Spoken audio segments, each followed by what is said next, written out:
did a really nice Fabuland display. Stubot at Stubot. Stubot on Instagram. So if you go to at Stubot, or if you go to Lego Builds or at Lego today, they shared a story about Stubot's Fabuland paddle boat that he built, and I think he installed it near at Scarebeck earlier this year or late last year, and but they had a little featurette, and they talked to Stu about his vision impairment and his working and how it's changed his methodology and all that stuff. And I was talking about lights, and I personally am concerned for my own vision.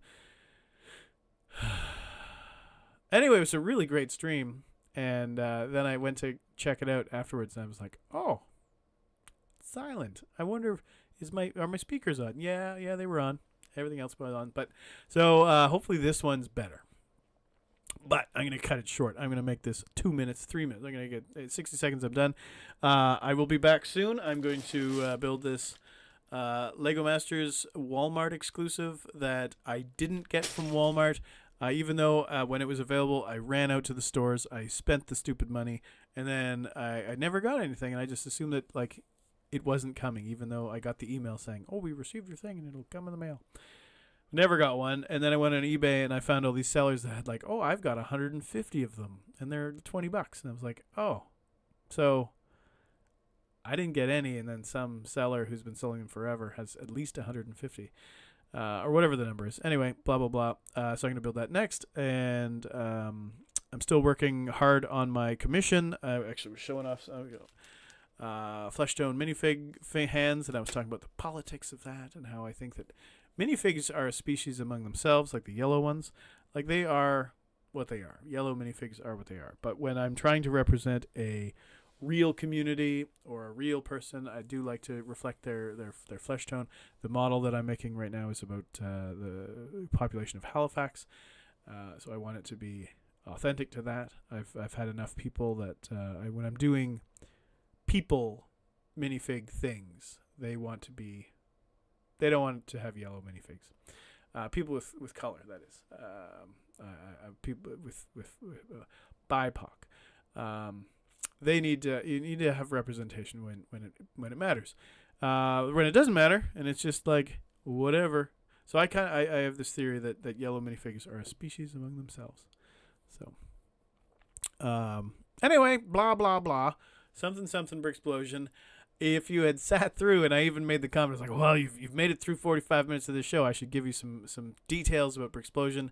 And I might as well go on for another minute. It's a 5-minute show. A 5-minute show. That's what we should do. I should screw up a recording and then do a 5-minute wrap up, and just keep the 5-minute wrap up on.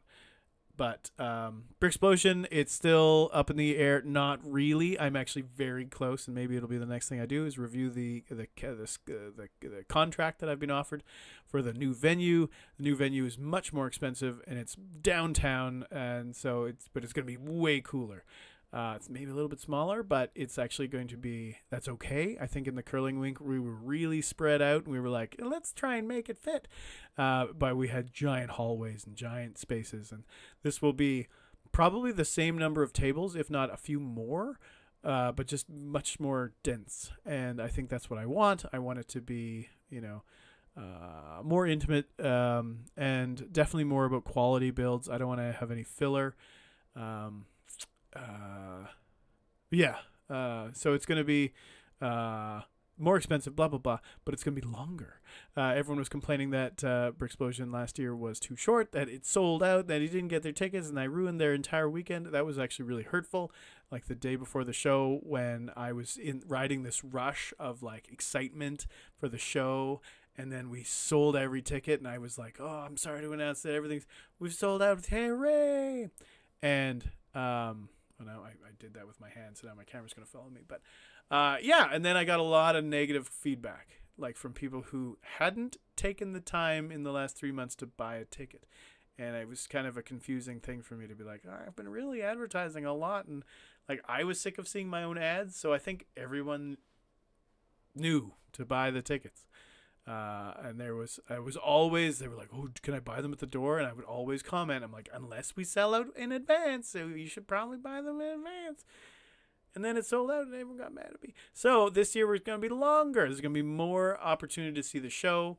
Last year the ticket price should be the same, but the window is going to be about 30 minutes shorter. I found that by the end of the 2.5 hours that the most of the people had come in the first 15 minutes of their ticket window, and then they it's like 90 minutes seems to be almost the perfect time. So I'm gonna bump it to 2 hours. So keep it at 2 hours. So people will have 2 hour windows to come in, see the show, do all the activities, do all that kind of stuff, and then they'll be on their way. Then there'll be a little gap, and so there's going to be, but all in all, it's going to be like double the amount of tickets available. And because the venue is much more expensive, I need to figure out a way to do that. But I think it's going to be better for everybody. More opportunity to see the show. Downtown's going to be awesome, especially for the builders from out of town. We were working on some deals with a hotel. Look at this 2 minute, now it's turned to 7 minutes. Anyway, Bricksplosion, but nothing officially to announce. But there's a lot in the works. So I'm going to look over that contract right now. And there might be a launch party coming up soon. So if you've actually watched this stream, maybe you'll find out. Potentially in the next few weeks, I think we're going to have just release all the details. And mostly it's just going to be Bricks and Brews, which is something I've been doing for a couple of years in the city, but I haven't done it in a while. And I think I want to go back to Good Robot, but I want to do it upstairs in the Mousetrap. So it's a different vibe. And maybe have Lego Rock Band. I think doing a night at a bar with Lego video games is fun. So anyway, there you go. 8 minutes now. Thanks for coming in to see the stream that I screwed up the other half, but hopefully now you can hear me. I'll be back in a couple of days. It's March break. I'm going to try and put in more videos. Wish me luck. But you missed a really awesome stream of me building this thing. So Merry Christmas, everybody. See you soon.